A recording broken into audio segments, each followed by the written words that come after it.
Good morning and welcome. Happy Bear Week. My name is Reverend Kate Wilkinson, and I'm so glad that you are here with us this morning, and a particularly happy welcome to baby Adelaide over there. Isn't it nice to hear baby noises in our sanctuary? This morning I offer a prayer by my colleague Stephen Schick.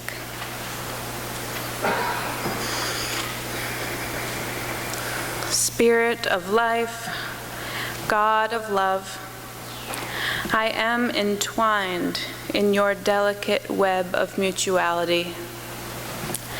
The life energy that makes me reach for the sun also moves me to become wrapped, like the strong bittersweet vine and the delicate sweet pea, around those I meet and love. Here in the tangle of my daily life, I feel your pulse and sense what it means to be alive. Here, twisted and knotted, I thrive, seeking the light that will pull from me the fragrant blossom of love. Spirit of life, help me to experience the beauty of your interwoven and intricate web, that I might always embrace without reserve all those whom my life touches. Amen. This morning's reading is a responsive reading, which means I will need your help. You can find the reading in the back of your hymnal, number 532.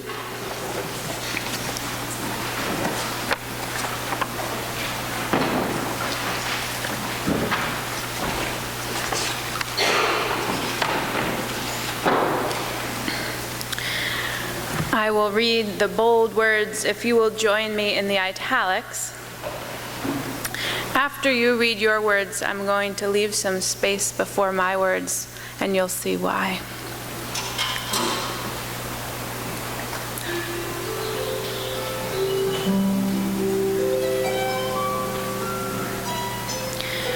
The music of the spheres, a harmonious universe like a harp.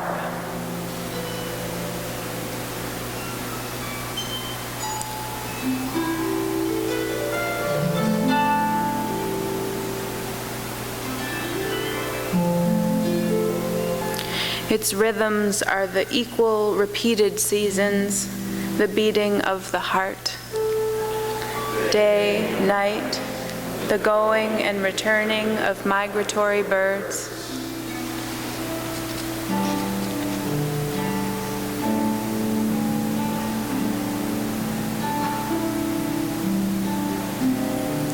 The cycles of stars and corn, the mimosa that unfolds by day and folds up again by night.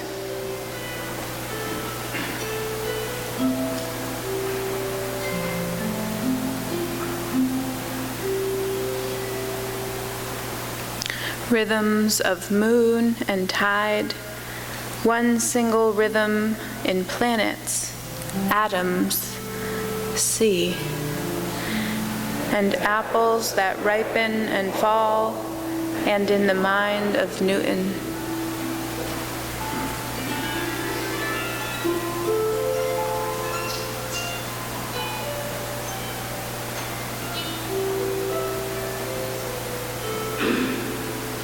Melody, accord, arpeggios, the harp of the universe. Unity behind apparent multiplicity. That is the music.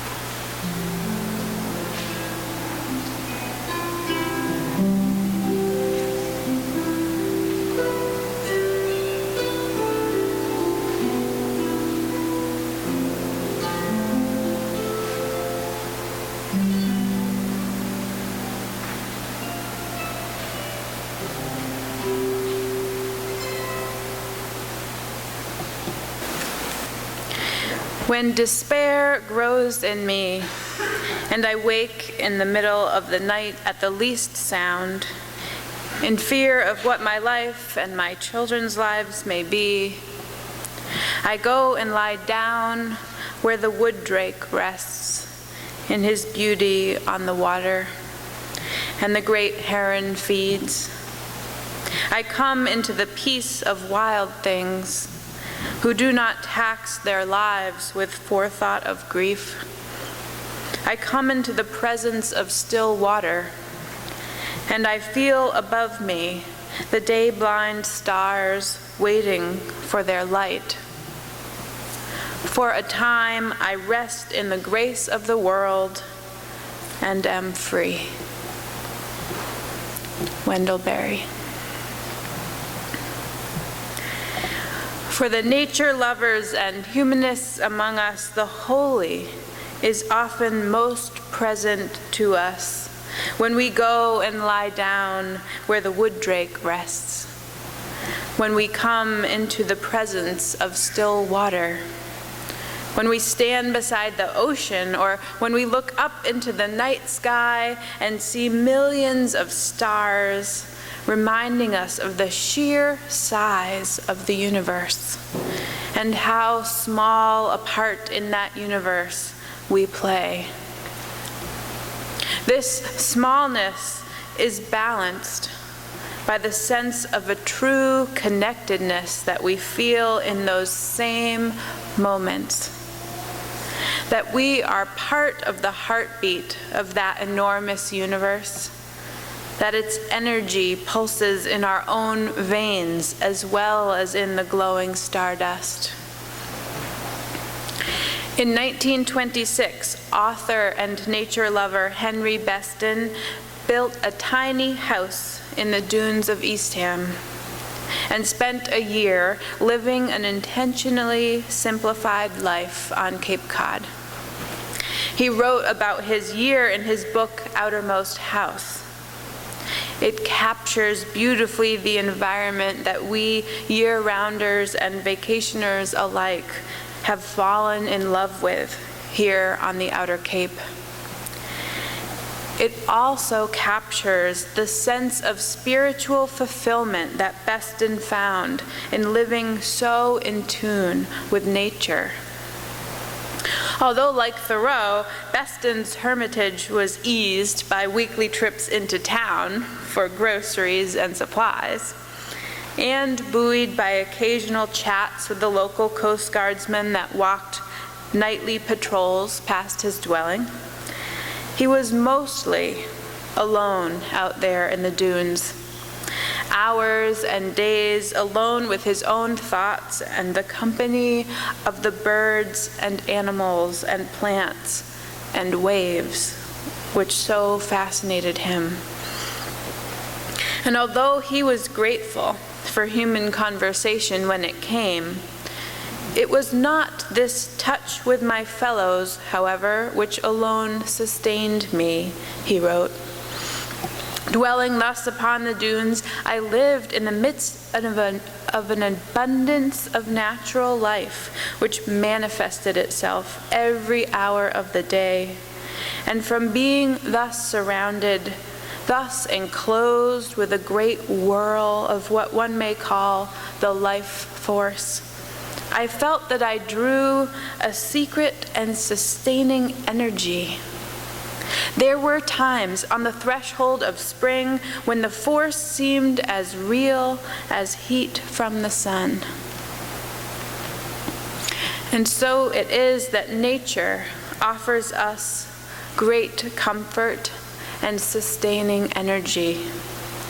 For some of us, it is nature that offers us the most comfort and the most replenishment of spirit. For others, it is God, or community, or Jesus, or sacred texts, or prayer. All of us need something to turn to when our wells run dry, when despair grows in us. Now, Beston was a man of this world, as the rest of us are people of this world. He knew intimately both the joys and the sorrows of society and humanity. He served with the volunteer ambulance corps during the First World War. He had seen violence and death. So it was not a naive escapism that he was experiencing when he communed with nature. Sometimes my friend Liz good-naturedly teases me that we Unitarian Universalists change all the words to all of our hymns until they have no religious substance. She sings to me, "Joy to the world, nature is great."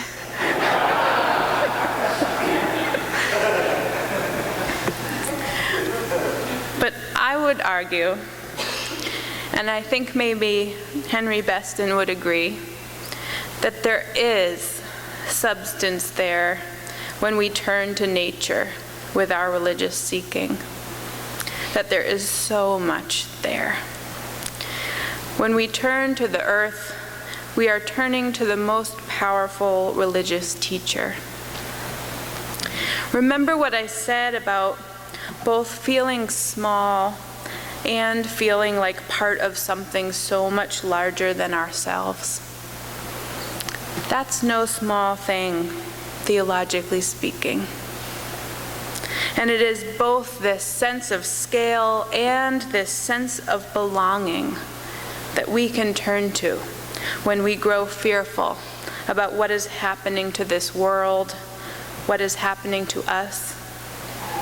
In nature, we can find comfort and solace.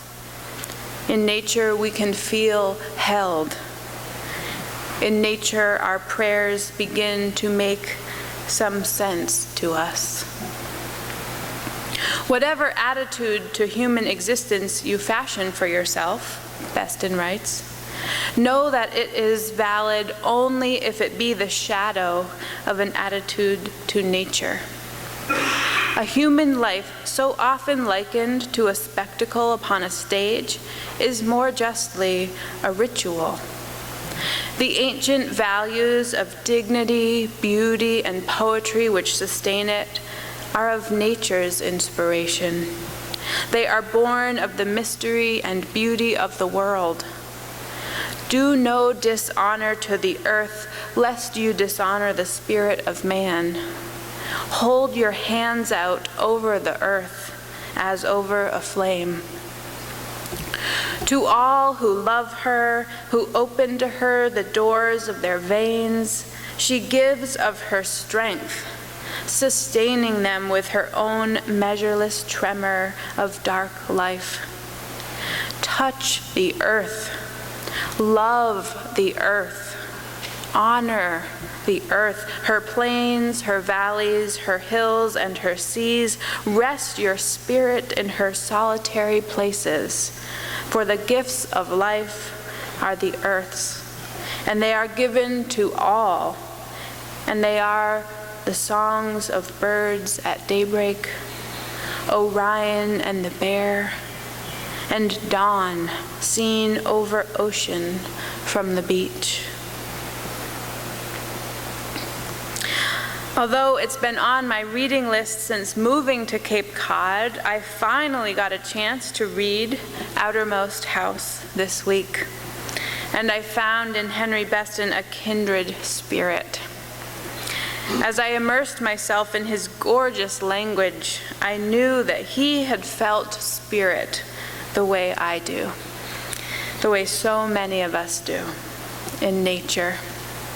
And his vivid descriptions of the landscape awakened in me an even deeper appreciation of the landscape of my life here in Provincetown. Having been steeped in his words, spending time looking around me through his lens, I knew I wanted to bring this worshipful experience into worship with all of you. When we look with new eyes, even the simplest things become holy.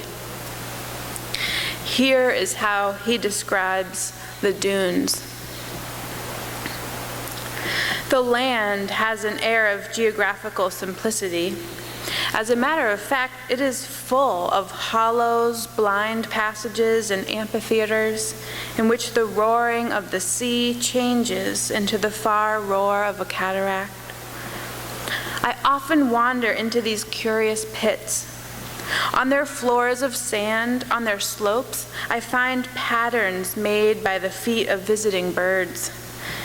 Here, in the little disturbed and claw-marked space of sand, a flock of larks has alighted. Here, one of the birds has wandered off by himself. Here are the deeper tracks of hungry crows. Here, the webbed impressions of a gull. There is always something poetic and mysterious to me about these tracks in the pits of the dunes.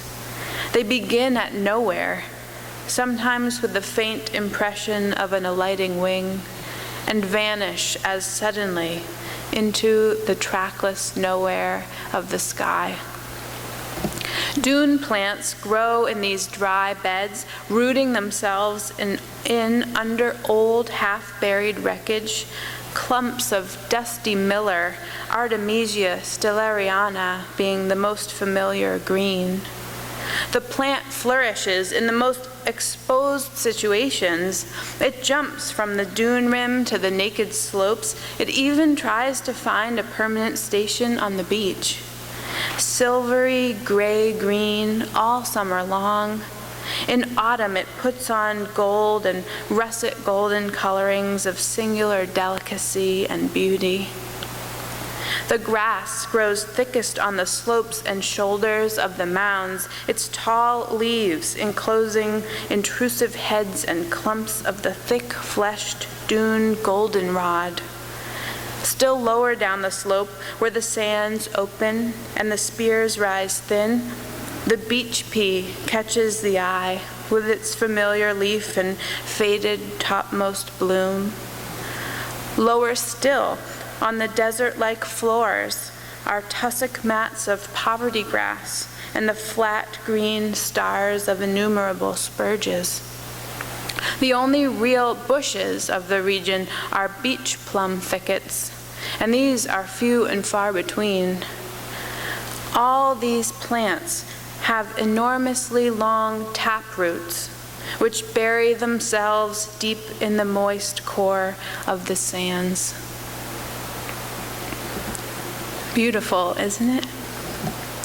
And there, at the end of that passage, I find another metaphor for spirit that makes sense to me, that of the taproot. A taproot must bury deep into the ground to find its nourishment. And that is what we must do when we feel empty of spirit. We must reach and grow deeper for that sustaining connection. Stretch and immerse ourselves until we find that core that will feed us, reconnect us, quench the thirst of our longing for this elemental and ancient union with the earth, the trees, the ocean, the stars. The seas are the heart's blood of the earth, Beston writes, plucked up and kneaded by the sun and the moon. The tides are systole and diastole of earth's veins.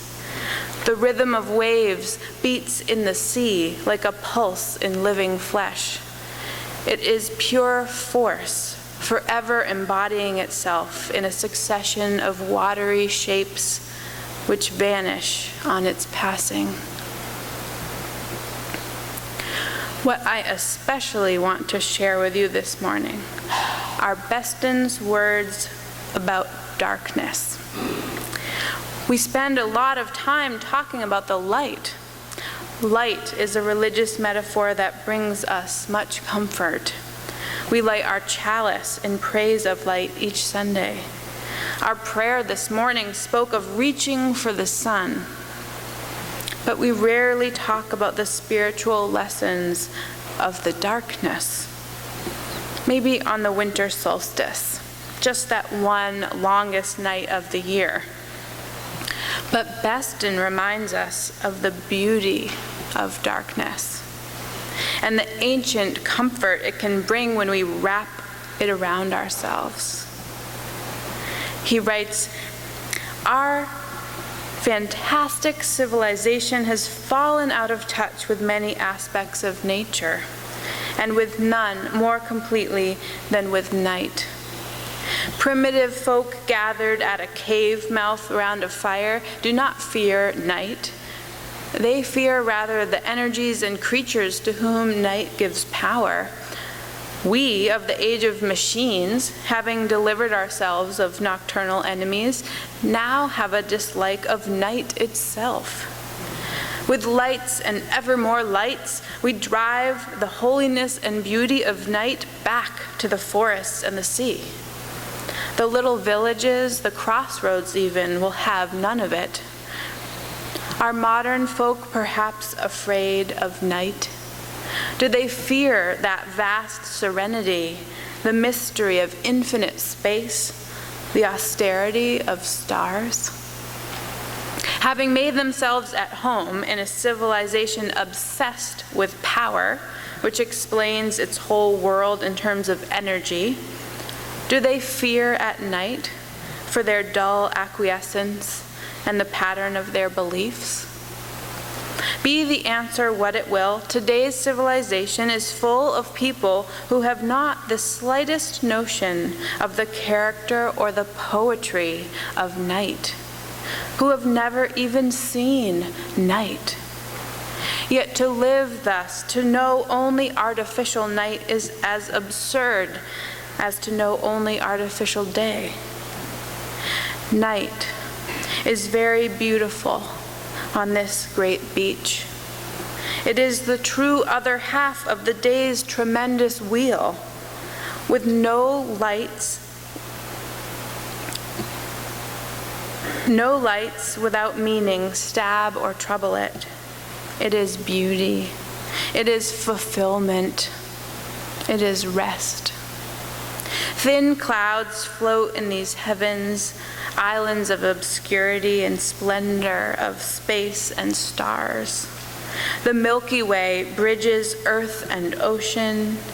The beach resolves itself into a unity of form, its summer lagoons, its slopes and uplands merging. Against the western sky and the falling bow of sunrise, the silent and superb undulations of the dunes. And then Beston delves even deeper.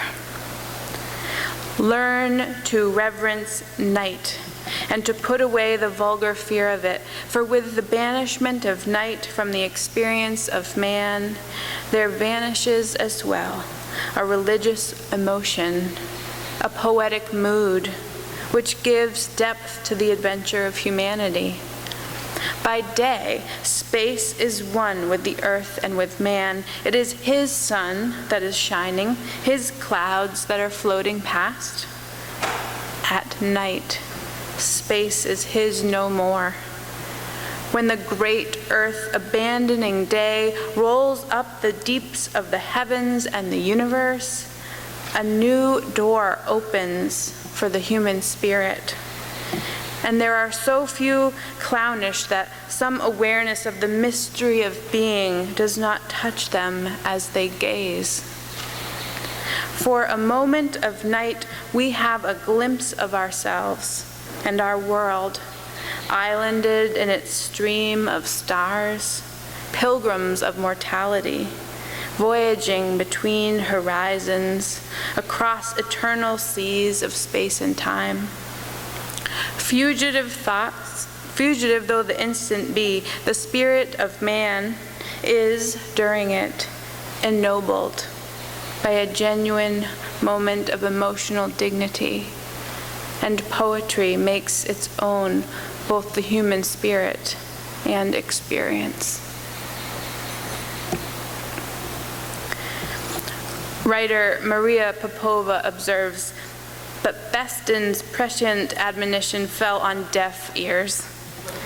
Nearly a century later, our reliance on this circadian artificiality has reprogrammed our internal clocks to a dangerous degree. In fact, our relationship with darkness, she says, and the poetry of night has always been complicated, shrouded in various superstitions and cultural taboos. So absurd were some of them that when trailblazing astronomer Maria Mitchell began teaching the first university class of women astronomers, female students were not allowed to go outside after dark. Kind of hard to teach astronomy. And yet here we are a century and a half later, having replaced the socio-cultural obstructions with technological ones. Light pollution is blocking our view of the night, cutting off our eternal supply of Ptolemy's cosmic ambrosia.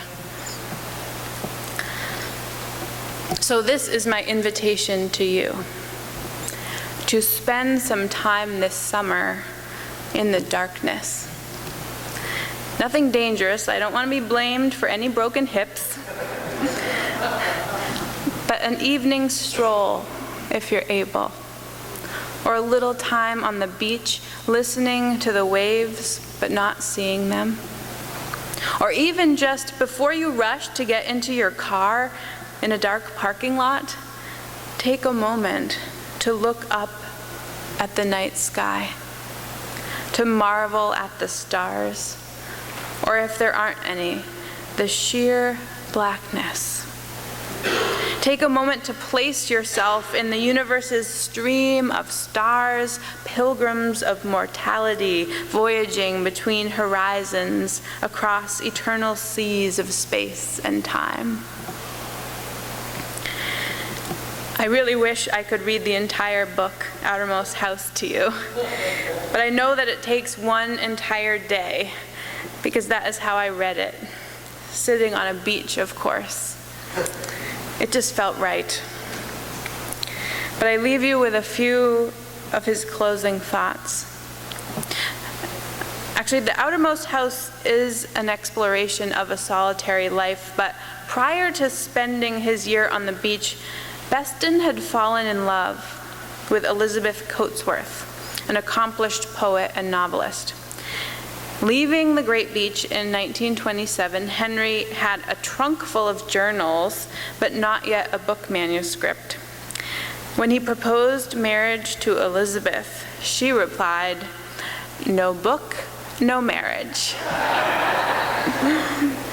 So Henry spent the next year sculpting his musings and observations into The Outermost House, and it was published in the fall of 1928. The Bestons were married the following June.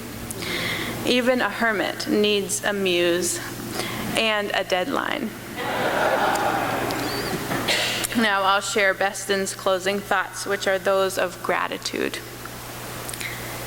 He writes, "Because I had known this outer and secret world and been able to live as I had lived, reverence and gratitude, greater and deeper than ever, possessed me, sweeping every emotion else aside, and space and silence an instant closed together over life.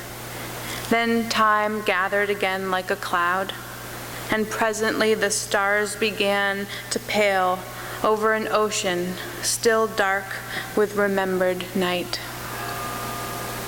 And perhaps his deepest theological reflection comes at the very end. During the months that have passed since that September morning, some have asked me, what understanding of nature one shapes from so strange a year? I would answer that one's first appreciation is a sense that creation is still going on, that the creative forces are as great and active today as they have ever been, and that tomorrow's morning will be as heroic as any of the world. Creation is here and now. So near is man to creative pageant, so much a part of it is he, of the endless and incredible experiment, that any glimpse he may have will be but the revelation of a moment, a solitary note heard in a symphony thundering through debatable existence of time. Poetry is as necessary to comprehension as science. It is as impossible to live without reverence as it is without joy. Amen, and blessed be.